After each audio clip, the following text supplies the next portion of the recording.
Hai, Assalamualaikum.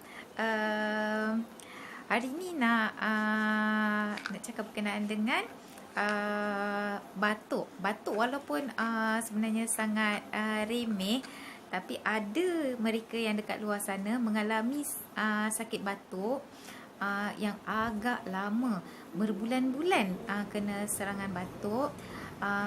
Ulang-alik ke hospital untuk mendapatkan ubat, mencuba bermacam-macam petua untuk merawat batuk, tapi masih tak sembuh-sembuh lagi. Okey, so jadi saya nak cadangkan kepada mereka yang mengalami batuk ni untuk mencuba ini, kerana dia terbukti sangat-sangat berkesan. Dan saya ambil ini pun semasa pregnant. Masa tu kena batuk yang sangat teruk sehingga kan saya terpaksa pakai pad, sebabnya sampai terkencing-kencing. Okey, so jadi jangan pandang remeh penyakit batuk ni. Lakukan sesuatu.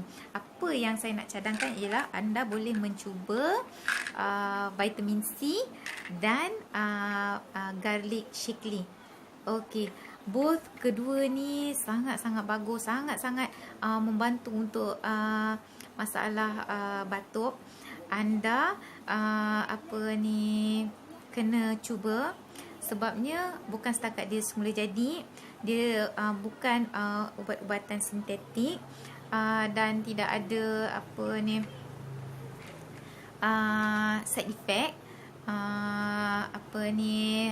Garlic sendiri dia bersifat antibiotik semula jadi yang tingkatkan imun badan kita supaya kita dapat melawan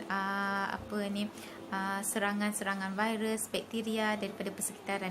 Begitu juga dengan vitamin C ni. Vitamin C ni memang perisai pertahanan badan kita yang pertama, dan sesiapa pun wajib ambil.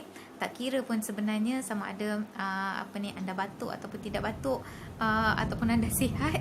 Okey, cuba ambil vitamin C kerana dia lebih membantu anda dapat meningkatkan kesihatan tubuh badan anda daripada mudah mendapat penyakit seperti selesema, demam.